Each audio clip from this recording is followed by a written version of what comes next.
महाकारुणिक तथागत सम्यक संबुद्ध आणि भगवंतांनी उपदेश केलेला धम्म आणि त्यांचा श्रावक संघ या तीनही रत्नांना सर्वप्रथम मी त्रिवार पंचांग प्रणाम करतो। विश्वरत्न बोधिसत्व डॉक्टर बाबासाहेब आंबेडकर आणि माता रमाई यांना त्रिवार पंचांग प्रणाम। राष्ट्रपिता महात्मा फुले आणि सावित्रीबाई फुले यांनाही त्रिवार पंचांग प्रणाम। आणि ज्या ज्या महामानवांनी लोकांचं कल्याण झालं पाहिजे, चांगलं झालं पाहिजे म्हणून आपलं आयुष्य खर्च केलं, मग ते कोणत्याही जाती धर्मपंथाचे असो, त्या सर्वांना मी वंदन करतो। बाबासाहेबांनी आपल्याला बुद्ध आणि त्यांचा धम्म हा ग्रंथ लिहून ठेवला।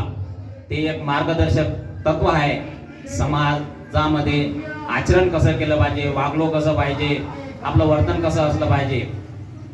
तर त्याची पार्श्वभूमी अशी की बाबासाहेबांनी महाबोधी सोसायटीमध्ये त्यांना एक लेख लिहिण्यासाठी सांगितलं होतं। तर त्यांनी त्या लेखामध्ये 2-3 गोष्टी नमूद केल्या की विज्ञानवादी युगाला बौद्ध धर्माची गरज आहे, तसेच बौद्ध धर्मचा ग्रंथसंपदा एवढी मोठी विशाल आहे की ते सर्वसाधारण मनुष्य वाचू शकत नाही। तेव्हा बायबल सारखं एखादं छोटंसं पुस्तक, हँडलिंग बुक असलं पाहिजे।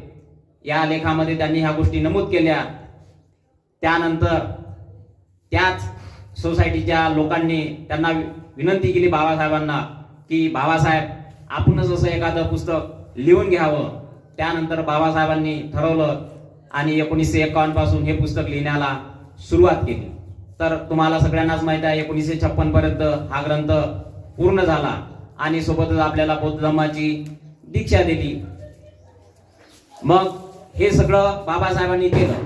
तर त्याबद्दल तुम्हाला माहित आहे, बाबासाहेब असे म्हणतात की मी जे काही तुम्हाला शैक्षणिक असो, धार्मिक असो किंवा राजकीय असो, जे काही अधिकार दिले ते अधिकार देण्यामागे एकमेव कारण म्हणजे कारण की मी धार्मिक होतो। बाबासाहेब असे स्वतः म्हणतात की मी धार्मिक असल्यामुळे मी माझ्या समाजासाठी काही ना काही करू शकलो। जे काही केलं मी ते धार्मिक असल्यामुळे। तुम्हाला सगळ्यांनाच माहिती आहे, लहानपणी बाबासाहेबांना रामजी पिता धार्मिकतेचे धडे द्यायचे, बसवायचे। तर काय आपण आज बौद्ध झालो, बौद्ध असताना काय आपण खरी आचरणामध्ये धार्मिकता आणली? खरा बौद्ध धर्म आपण आचरणामध्ये आणतो? बुद्ध आणि त्यांचा धम्म यामध्ये जर पाहिलं, खंड क्रमांक 3 बुद्धाची शिकवणूक, यामध्ये विविध लोकांचे मते त्यांनी दिले। काही म्हणते, काहींनी समाधीवर भर दिला, काहींनी महाकारुणिकतेवर भर दिला, काहींनी मैत्रीवर भर दिला, काहींनी प्रज्ञावर भर दिला। तर बुद्ध धम्म काय एवढ्या पुरताच मर्यादित नाही आहे, तो अथांग महासागर आहे। भदंत आनंद कौशल्यान असे म्हणतात की हमारे बाबा ने महासमुद्र को एक घागर में भर लिया। म्हणजे एवढा मोठा अथांग महासागर तो कशात भरला? बुद्धाने त्याचा धम्म एक ग्रंथ लिहून तो आपल्या समोर सादर केला। तो जर आपण वाचन केला तर त्यामध्ये आपल्याला बुद्ध धम्मामध्ये आपण आचरण कसं केलं पाहिजे, काय केलं पाहिजे, काय नाही केलं पाहिजे, काय त्याग केला पाहिजे, काय स्वीकारलं पाहिजे, ह्या सगळ्या गोष्टी त्यामध्ये नमूद आहे। परंतु आपण वाचतोही, प्रत्यक्षात आचरणात आणतो काय हे पाहिलं पाहिजे। बुद्ध आणि त्यांचा धम्म यामध्ये ह्या सगळ्या गोष्टी जर पाहिल्या तर वेगवेगळे मतांतरे किंवा एखादा व्यक्ती एखाद्या गोष्टीवर भर देईन, एखादा व्यक्ती एखाद्या गोष्टीवर भर देईन। त्याबद्दल एक भगवंतांनी त्यावेळेस एक गोष्ट सांगितली। असाच एक फार काळी राजा होऊन गेला आणि त्याने आंधळ्या लोकांना एका ठिकाणी आणलं आणि त्या ठिकाणी एक मोठा हत्ती आणला। आणि हत्ती आणल्यानंतर त्या आंधळ्या व्यक्तींना असं म्हटलं की आंधळ्या व्यक्तींना त्यांना सांगितलं की तुम्ही या ठिकाणी हत्ती ठेवला आहे आणि या हत्तीला तुम्ही चाचपडून पाहून घ्या आणि खऱ्या हत्तीचं रूप आम्हाला सांगा। मग त्या ठिकाणी आंधळे लोक आले आणि त्यांनी पाहिलं, एक आंधळा व्यक्ती येतो आणि तो पाय धरतो आणि तो काय म्हणतो, हा हत्ती म्हणजे काय आहे? एक झाडाचा बुंदा, एक जसा बुंदा आहे तसा हत्ती आहे। परंतु काय तसाच हत्ती आहे काय? नाही आहे। एकाने काय केलं, कानाले हात लावला, मग तो काय म्हणते, हत्ती कसा आहे? सुपासारखा आहे। दुसरा काय म्हणते, पोटाले लावते। अशा प्रकारे ज्या ज्या व्यक्तीले जे जे हाती लागलं त्या त्या व्यक्तीने तशी तशी कल्पना केली, परंतु काय हत्ती तसा आहे काय?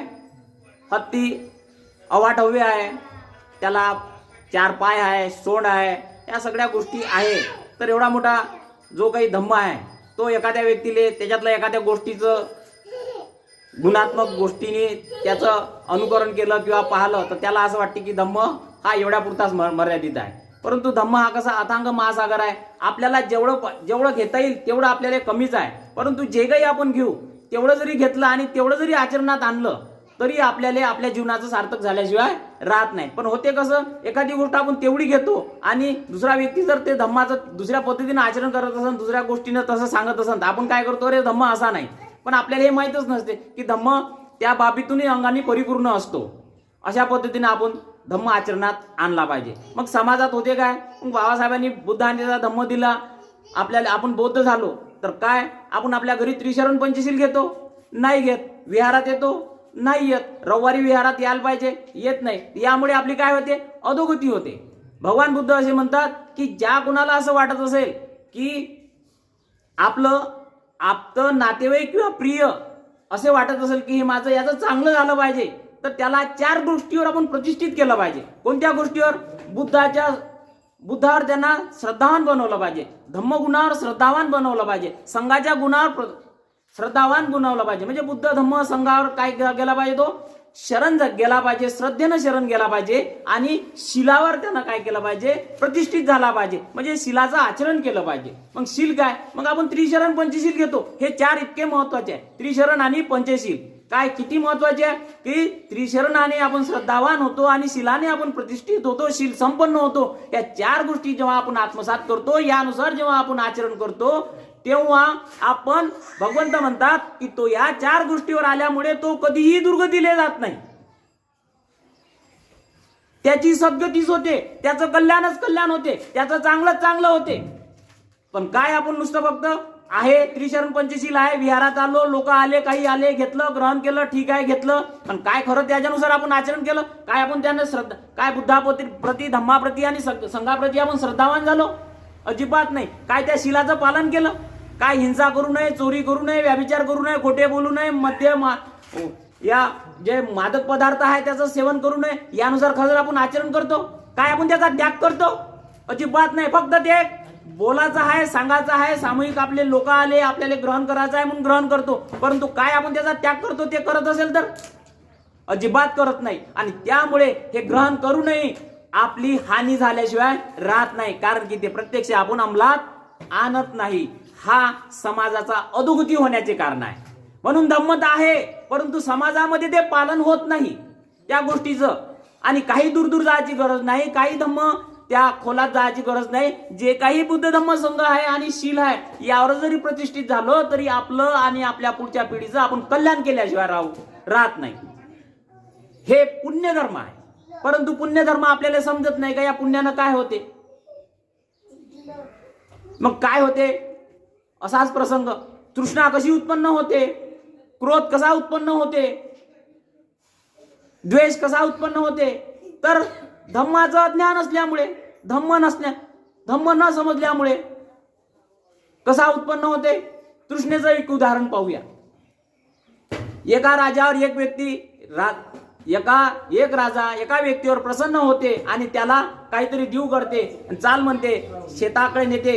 त्याच्याजवळ फार मोठी, त्या राजाजवळ एवढी मोठी जमीन असते की जेवढी नजर जाईल, जेवढी दृष्टी जाईल तेवढी त्याचे शेत असते लंब. आणि त्याला काय म्हणते, तुला म्हणते मी ह्या शेतीतला तुला जेवढा डोळ्याने दिसते तेवढी तिथपर्यंत माझी शेती आहे म्हणते. तू एक काम कर म्हणते, जिथपर्यंत तुला धावत जायचं आहे किंवा पैदल जायचं आहे तिथपर्यंत जा, आणि तिथून एक अट आहे म्हणते का तू इथपर्यंत परत आल्यानंतर तू जिथपर्यंत गेला तिथपर्यंत शेती ही जमीन तुझी म्हणते. परंतु एक अट आहे की सूर्य मावळत्या क्षणाच्या अगोदर तू इथे आला पाहिजे म्हणते. तो व्यक्ती एवढा आनंदी होते, खुश होते का त्याला वाटते का आता जेवढी मी धावत जाईन किंवा पैदल जाईन तेवढी जमीन काय होईल, माझी होईल. म्हणून तो काय करते, धावत सुटते, एवढा धावत सुटते की तो पाहतच राहते. अरे इथपर्यंत आलो, 4 किलोमीटर आलो, 10 किलोमीटर आलो. आल्यानंतर तो पाहतो आणि एवढा थकून जातो, ताण लागते, भूक लागते, तरी त्याची लालसा खतम नाही होत. त्याला जमीन पुढची दिसते, इथपर्यंत आपण घेतली पाहिजे. मग दुपारनंतर वेळ येते की मग त्याला समजते, अरे जर का आपण परत आलो नाही तर आपल्याला ती जमीन पूर्णतः मिळणार नाही. मग तो परत यायला लागते. एवढा दमून जाते, एवढा थकून जाते, भूक लागते, तहान लागते. मग तो परत येताना कसा तरी धापा टाकत येतो आणि त्याला एकच वाटते का मी परत त्या ठिकाणी गेलो पाहिजे. परंतु एवढा तो अशक्त होऊन जातो, एवढा दमून जातो, एवढा थकून जातो का शेवटी तो पळून जातो आणि तो पाहतो सूर्य आता मावळत आहे आणि मी जर परत त्या ठिकाणी गेलो नाही तर ती जमीन मला भेटणार नाही. मग असाच तो पळून जातो. आता चालणं अशक्य होऊन जाते. मग तो काय करतो, झोपल्या असा चालत राहते. म्हणजे असा हात समोर टाकत धापा टाकत चालण्याचा प्रयत्न करते. परंतु तो तिथपर्यंत जात नाही. शेवटी तो एवढा थकून गेला असं येऊन जातो आणि त्या तृष्णेमध्येच तो काय करतो, मरून जातो. हे कशामुळे? धम्माचं अज्ञान असल्यामुळे. एवढी तृष्णा की त्याला वाटलं का जेवढी जमीन भेटेल तेवढी मी घेतलीच पाहिजे. पण त्याला त्याच्या अटीवरचं किंवा त्याच्या तृष्णेवरचं त्याची लालूच संपली नाही आणि शेवटी कोणाची हानी झाली? त्याची स्वतःची हानी झाली. कशामुळे हानी झाली? तृष्णेमुळे, लालचेमुळे. त्याला धम्म समजला नाही. तर धम्माची शिकवण असती काय असं झालं असतं काय? द्वेष कसा उत्पन्न होते? सहज उत्पन्न होते. त्याला धम्माची साथ पाहिजे, नाही तर सहज कसा उत्पन्न होते? अमरावतीमध्ये एक माणूस राहतो, चांगला घर आहे, काही त्याच्याजवळ 10 लाख रुपये जमा होते आणि मग पडते आपल्याजवळ तर सगळं काही आहे, चला आसपासची आपण काय घेतली पाहिजे? जमीन घेतली पाहिजे. मग तो जातो दलालाजवळ. दलालाला म्हणते का मला 10 लाखापर्यंत एखादं शेत असलं बा, अमरावतीच्या आसपासचं असलं म्हणते. बरं पाहून घेतो म्हणते. मग असाच दलाल एक दिवस त्याला फोन करते आणि काय म्हणते, आहे म्हणते एका जणाचं शेत आहे म्हणते, पण त्याची 15 लाख किंमत आहे, शेत चांगला आहे म्हणते. तो पाहायला जाते. त्याला असं वाटते 10 लाख आहे, 5 लाख रुपये आपण ऍडजस्टमेंट करू आणि घेऊन टाकू. मग मालकाजवळ जाते. मालक म्हणते ठीक आहे म्हणते, 15 लाख रुपये तू 1 महिन्यापर्यंत जर आणले तर मी तुला तुझी हे जमीन 3-4 एकर जे आहे ते मी तुला देतो म्हणते. मग हा चिंता करते, घरी येते, विचार करते आपल्याजवळ 10 लाख रुपये, 5 लाख रुपये आणायचे कुठून? काही कर्जाची व्यवस्था करते, काही नातेवाईक. मग फिरते इकडे तिकडे, ह्या नातेवाईकाजवळ त्या नातेवाईकाजवळ. काही नातेवाईक खोटे बोलते, काही नातेवाईक बहाणा करते, काही नातेवाईक म्हणते ठीक आहे बा 20,000 देतो, 50,000 रुपये देतो. काही म्हणते अरे तू आता आला, आतापर्यंत माझं हे काम झालं, आताच माझे पैसे खर्च झाले. काही लोक असेही बहाणा करते. मग तो असा त्रस्त होऊन जाते. तरी त्याच्याजवळ काही ना काही 2-3 लाख रुपये जुळते. 3 लाख रुपये जुळते. 2 लाख रुपये बाकी असते. 15-20 दिवस होऊन गेले असते.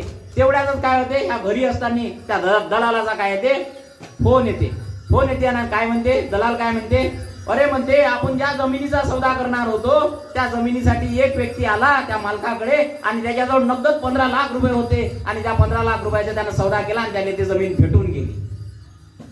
जसंही याने खबर भेटली, जसंही कानामध्ये हे सांगितले जाते, तसंच त्याची आस्था होती, ती जमीन मला भेटली पाहिजे. अरे मी त्याच्यासाठी एवढा मोठा प्रयत्न केला, आता 2 लाख रुपये माझं कर्ज भेटणारच होतं, 15 लाख रुपयात मी जमीन घेतली असती, पण त्यानं घेतली, त्याचा सत्यानाश हो. मनातल्या मनात काय भाव निर्माण झाला? द्वेष निर्माण झाला, मत्सर निर्माण झाला, ईर्ष्या निर्माण झाली. कशामुळे या गोष्टी होते? काय केलं? तृष्णेमुळे स्वतःची हानी केली, दुर्गतीला गेला. द्वेष निर्माण केला, काय झालं? स्वतःची हानी केली, दुर्गतीला गेला. अंधारातून प्रकाशात आला आणि प्रकाश भेटला धम्माचा. धम्माच्या गोष्टीपासून दूर गेला. धम्म त्यानं स्वीकारला नाही. काय केला? स्वतःचा नाश करून घेतला. द्वेष उत्पन्न झाला. जसा द्वेष मनामध्ये उत्पन्न होतो तसाच त्याची काय होते, पाप कर्म कमावतो. काय करतो? पाप कर्म कमावतो मनाने.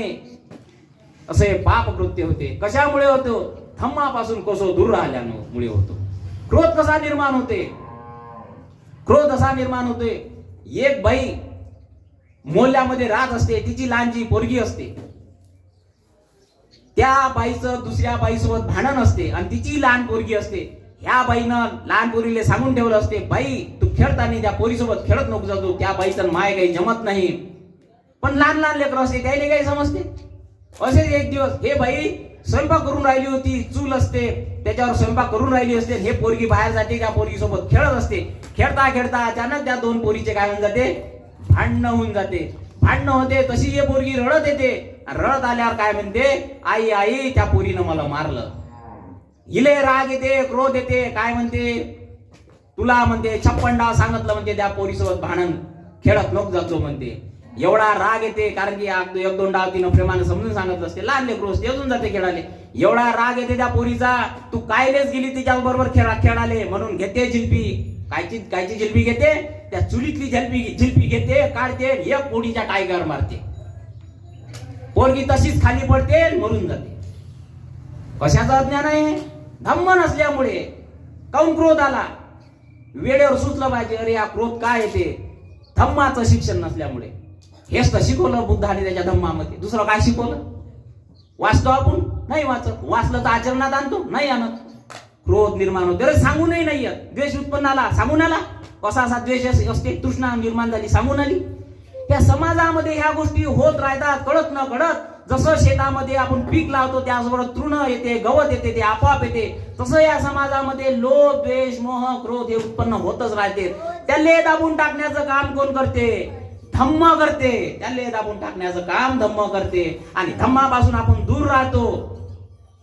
त्याच्यासाठीच विहाराची बांधणी आहे. त्याच्यासाठी समाज म्हणते, विहार म्हणते, अरे तुम्ही मला बांधकाम करून ठेवलं, बुद्ध आहे, मूर्ती आहे, बाबासाहेब आहे, आचरणात आणत नाही, त्या गोष्टी स्वीकारत नाही, नुकसान करून घेतो आपण.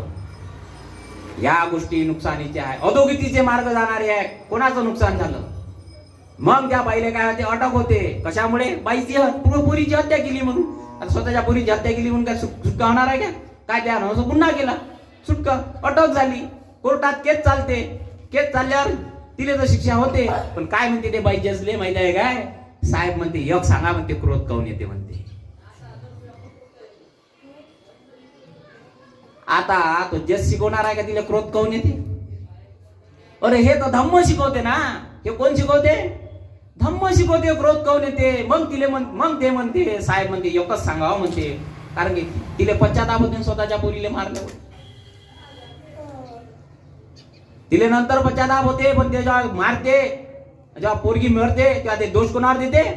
या बाईमुळे माय पोरगी मेली, तिले एवढी शिवा देते. वाचन दुष्कर्म केले शिवा दिल्यामुळे, पुन्हा पाप कमावलं. क्रोधामुळे पाप कमावलं, द्वेषामुळे पाप कमावलं, दुष्कर्म केले, पाप कमावलं. त्या पापाचं कधी ना कधी जेव्हा विपाक येतो, तेव्हा दुर्गतीले व्यक्ती जातो, सद्गतीले जात नाही, पुण्य संपादन करत नाही. म्हणून पुण्यधर्म आहे. पुण्यधर्म 10 आहे. शिलाचं पालन केलं पाहिजे, शिलावर प्रतिष्ठित झालं पाहिजे. जे शील सांगितलं त्याच्यावर प्रतिष्ठित असलं पाहिजे. काही झालं तर चालन. बाबासाहेबाचे आपण पुत्र म्हणतो, बाबासाहेब म्हणतात की माझा शत्रू देखील माझ्या शिलावर बोट ठेवू शकत नाही, इतके माझे शील मजबूत आहे. त्याचे आपण पोरग समजतो, मग आपलं शील मजबूत आहे? अजिबात नाही. मग कशाचे आपण पुत्र? फक्त भीमपुत्र म्हणून घेतो स्वतःले. पण त्यांनी ज्या गोष्टी सांगितल्या त्या गोष्टी आचरणात आणतो? अजिबात नाही. आपण आपली आणि आपल्या परिवाराची आणि इतकेच नव्हे तर आपण आपल्या समाजाची काय करतो? अधोगती करतो. या वाईट व्यसनाच्या मार्गे जाऊन, त्या याच्या मार्गे जाऊन एवढं भयानक आहे. काही शिकले, मग आपले लोक शिक्षणाले, आता साहेबांनी सांगितलं आपले लोक शिकले, परंतु धम्म आचरणात आणला नाही. त्याचं कारण काय झालं? नुकसान कसं होते? एखादा व्यक्ती शिकला, किती काही मोठा झाला, मोठ्या पदावर गेला, तरी शिलवान नसला तर तो काय करतो? समाजाचं कल्याण नाही करत, स्वतःचंही कल्याण नाही करत. तो वाईट मार्गाने जातो, पैसे खातो. असाच एक अधिकारी, ज्यानं पैसे खाल्ले, मोठ्या पदावर गेला, अधिकारी झाला, पैसे खाल्ले, मोठी बिल्डिंग बांधली, एकटाच पोरगा त्याले. आणि त्या दिवशी मग त्यांनी काय केलं?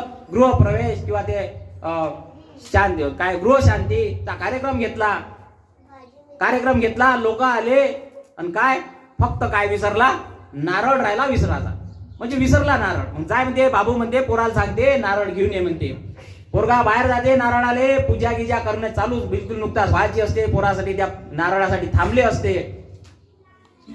लगेच 2, 4, 5, 10 मिनिटांना फोन येते, पोरगा काऊन नाही आला? लगेच फोन येते, अहो म्हणते, त्या मोठ्या अधिकाऱ्याला फोन येते, ज्याचं घर असते, ज्याची पूजा असते, त्याला फोन काय येते? आताच म्हणते तुमच्या पोराचा म्हणते नारळ घेताना म्हणते ऍक्सिडेंट झाला, तो तिथं जागेवर ठार झाला. बाप म्हणते, अधिकारी म्हणते, हे जेवढे काही कमावलं ते पोरासाठी कमावलं, आता काय करू म्हणते. काय कमावलं? पाप कमावलं, दुसरं तिसरं काहीच नाही. जे 2 नंबरचे पैसे कमावतात ते फक्त पाप कमावते. त्यांना त्या पैशाचा वापरही करता आला नाही, त्या बिल्डिंगचा वापरही करता नाही आला. एवढे मोठे अनर्थ होते, एवढी मोठी हानी होते. कशामुळे होते? तर केवळ धम्माचं अभ्यास नसल्यामुळे. आपण लोक काय पोर राहिले आपल्या शिक्षण देतो, कशाचं शिक्षण देतो? बाय बाबू मोठा बन, काहीतरी ऑफिसर बन, काहीतरी शिक्षण शिक. धम्माचं शिक्षण देतच नाही. धम्माच्या शाळेत या विहारात आपण आणत नाही. आपण आपली अधोगती करतो आणि आपल्या मुलाची अधोगती करतो. म्हणून 10 पुण्य धर्म शिलाचं पालन असलंच पाहिजे. दान धर्म केलाच पाहिजे. दानामुळे स्वतः माणसाची शुद्धी होते आणि आपलं मंगल होते, त्याचं पुण्य कमावलं जाते. या जगात एकच चोरीले जात नाही. तुम्ही इस्टेट, घर बांधा, पैसा किती के कमवा, शेती असो किती के कमवा, या भौतिक गोष्टी किती के कमवा, एकच गोष्ट चोरीली जात नाही. सगळ्या गोष्टी चोरीली जाते, ते पुण्य चोरीले जात नाही. मग जी गोष्ट चोरीले जात नाही ती गोष्ट कमवायला पाहिजे का जी गोष्ट चोरीले जाते ती गोष्ट आपण कमवायला पाहिजे? काय कमवायला पाहिजे? बाबासाहेबांनी सगळं दिलं, भौतिक धन दिलं, आध्यात्मिकही धन दिलं, पण आध्यात्मिक गोष्टीकडे दुर्लक्ष आहे. राजा भवतू धम्मिको, राजा धार्मिक असला पाहिजे. धम्मामधूनच होते तो धार्मिक. परंतु आपले लोक राजकारणाकडे जास्त वळले, धर्माकडे वळले नाही. म्हणून हे बाबा, म्हणून साहेबांनी सांगितलं आपण असंघटित का आहे? या कारणामुळे आहे, कारण की आपण धार्मिक नाहीये. म्हणून आपण आपल्या समाजाची हानी करून घेतो. तर ही हानी टाळायची असेल तर शील, भावना, दान, म्हाताऱ्या व्यक्तींची, गुरूंची सेवा केली पाहिजे, त्यांच्या आज्ञात राहिलो पाहिजे, आई वडिलांच्या सेवेत राहिलो पाहिजे, धम्माचं श्रवण वेळी वेळी केलं पाहिजे. कालेन धम्म श्रवण येतन मंगलम उत्तम. धम्माची चर्चा केली पाहिजे, धम्म साकच्या केली पाहिजे. धम्म काय आहे, कसा आहे, वंदन केलं पाहिजे, भिक्षूंना वंदन केलं पाहिजे. जे शिलवंत माणसं असले त्यांच्यासोबत गेलं पाहिजे. त्यांच्या सद्गुणाचा गुणामुळे आपलं चांगलं झालं पाहिजे तर त्यांचे ऐकलं पाहिजे. प्रज्ञावान बनलं पाहिजे, पुण्याचं दान केलं पाहिजे, पुण्यानुमोदन केलं पाहिजे. या सगळ्या गोष्टी आपण केल्या तर ह्या 10 पुण्य धर्म केले पाहिजे. मैत्री आपण पाहिली, ध्यान पाहिलं, ह्या सगळ्या गोष्टी जर आपण केल्या तर आपलं मंगल होते. इतकंच नाही तर आपल्या समाजाचं मंगल होत झाल्याशिवाय राहत नाही. कारण की सत्पुरुषे जन्माले त्याच घरी येते जे घर शिलवान असते, जे घर दानी असते. मग तुम्हाला काय प्रत्येकाला असं वाटते का बाबासाहेबांसारखे अजून कोणी आलं पाहिजे, सत्पुरुष आपला उद्धार झाला पाहिजे. पण केव्हा येईल? जेव्हा आपलं घर नैतिकतेनं असेल, आपलं घर शिलाने परिपूर्ण असेल, आपलं घर दानाने परिपूर्ण असेल, आपलं घर मुदितेनं असेल, कोणाची द्वेष, कोणाची हिंसा न करणारा असेल, अशा घरी महापुरुषाचा जन्म होत असतो. आणि असे महापुरुष जेव्हा जन्माला येतात तेव्हा आपल्या समाजाचा उद्धार करून जातात. मग हे कशामुळे होते? सामूहिक मैत्री, सामूहिक शील, सामूहिक भावना त्या समाजामध्ये जेव्हा होते तेव्हा लोकांचं आणि आपलं कल्याण झाल्याशिवाय राहत नाही. या गोष्टी आपण लक्षात ठेवल्या पाहिजे. तेव्हा आपण धम्म आणि समाज ह्या कशा दोन गोष्टी एकमेकासोबत चालते, हे दोन्ही बंडीचे चाका आहे, याला सोबत चाला लागते, नाही तर अधोगती झाल्याशिवाय राहत नाही. तर हे आपण केलं पाहिजे. शेवटी एक गोष्ट सांगतो, जातक मधली बोधिसत्व एका पोपटामध्ये जन्म घेत. पोपटाचा काय असते? तो राजा असते आणि अनेक पोपट त्याच्या सोबत असते. आणि जेव्हा ते जंगलामध्ये जातात तर पोपट ज्या ठिकाणी जातो त्या ठिकाणी याची खाची प्याची व्यवस्था झाली पाहिजे. हा बोधिसत्व पोपट तो करत असतो. असेच एक शेत असते. एका शेतामध्ये एवढी ज्वारीचे कंस आले असते का त्या ठिकाणी मग सगळे पोपट येतात आणि दाणे खाऊन चालले जातात. मग तो कास्तकार बिचारा परेशान होऊन जाते. मग तो कास्तकार काय करतो? एक मजूर ठेवतो आणि मजूर ठेवून काय म्हणतो त्या मजुराले, अरे म्हणते तू या शेतीचं रक्षण कर म्हणते, ह्या दाण्यांचं रक्षण कर म्हणते, याच्या बदलीत मी तुला काहीतरी दाणे किंवा पोते देईन. त्या मजुराला वाटते रक्षण केल्यामुळे आपल्याला काही पोते भेटते, म्हणून तो मजूर काय करतो? चौभोवताली रात्रंदिवस तो पहारा ठेवत राहतो. परंतु ते पोपट काय करतात? हा मजूर एका ठिकाणी असला, एका धुऱ्यावर असला का दुसऱ्या धुऱ्यावर येतात आणि ते काय करतात? चोचीमध्ये दाणे खाऊन चालले जातात. मग हा परेशान होऊन जाते. मग याला असं वाटते का हे दाणे काहीच राहणार नाही, म्हणून काय कास्तकाराजवळ जाते आणि कास्तकाराला ही हकीकत सांगते. सांगितल्यानंतर कास्तकार काय म्हणते की अरे म्हणते तू त्यांचं जाळं टाक म्हणते. आणि जो पोपट म्हणते फार हुशार आहे, जो काही चोचीतही दाणे नेते, त्याला पहिले पकड म्हणते. मग हा काय करते? जाळं टाकते.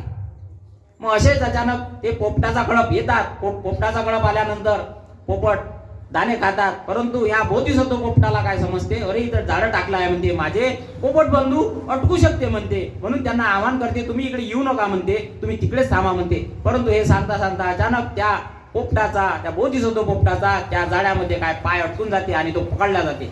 पकडून त्या कास्तकाराजवळ आणते. आणल्यानंतर कास्तकार काय म्हणते, पोपटा म्हणते, तू म्हणते या समुदायांना माझ्या शेतातले दाणे खाते तर खाते, तू काय करतो म्हणते, काही चोचीमध्ये भरून जातं म्हणते. म्हणजे तो पोपट काय करायचा, जेवढे लागते तेवढे तिथं खायचा आणि खाल्ल्यानंतर काय करायचा, ते दाणे, काही दाणे आपल्या चोचीत न्यायचा, करी न्यायचा.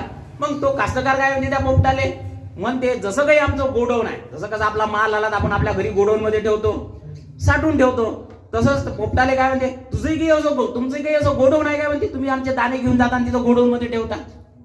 पोपट काय म्हणते, नाही म्हणते, असं आमचं नाही म्हणते. मी काय करतो म्हणते, मला जेवढी भूक आहे तेवढे मी दाणे इथं खातो म्हणते आणि बाकीचे मी नेतो. कायच्यासाठी नेतो म्हणते, माझी पत्नी म्हणते आताच गरोदर झाली, आताच तिले बाळ झाले आणि ते लहानचे पिले उडत नाही म्हणते, त्यामुळे त्यांच्यासाठी मी काय करतो म्हणते, ते दाणे देतो म्हणते. आणि त्याच्यानंतर माझे आई वडील काय झाले म्हणते, वृद्ध झाले म्हणते. काय झाले म्हणते, वृद्ध झाले म्हणते, म्हातारे झाले म्हणते, त्याच्याकडून उडणं होत नाही म्हणते, म्हणून माझं काम आहे म्हणते, त्यांची मी सेवा केली पाहिजे, म्हणून ते मी काही चोचीतले दाणे मी माझ्या वृद्ध आई वडिलांना देतो म्हणते. आणि या व्यतिरिक्त काही माझ्याजवळ शिल्लक राहिले तर त्याचं काय करतो म्हणते, माझ्या गडपामध्ये काही असे पिले आहे म्हणते, ज्यांचे पाय नाही म्हणते, ज्याला उडता नाही येत म्हणते, काही अपंग आहे म्हणते, त्यांना काय करतो म्हणते, माझ्या कडपातील त्या पोपटांच्या पिल्यांना किंवा ज्यांना उडता येत नाही त्यांना काय करतो म्हणते, मी ते राहिलेले दाणे देतो म्हणते. म्हणजे काय करतो म्हणते, समाज सेवा करतो म्हणते. किती गुण सांगितले त्या पोपटानं. आपण जीवन जगत असताना काय करतो, आपण आपल्या परिवाराला सांभाळतो, जे पैसे कमावून आणतो ते परिवाराला सांभाळतो, आपल्या पत्नीचा सांभाळ करतो, बाळाचा सांभाळ करतो. सोबतच काय केलं पाहिजे, या व्यतिरिक्त आपण आपल्या आई वडिलांची सेवा केली पाहिजे. माता पितू पट्टान पुत्तदार ससंग. आणि त्या व्यतिरिक्त जेव्हा आपल्याजवळ 2 पैसे राहते तेव्हा आपण समाजाची सेवा केली पाहिजे. या 3 गोष्टी महत्वाच्या आहेत.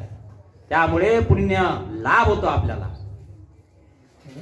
पुण्यकर्म करत राहा.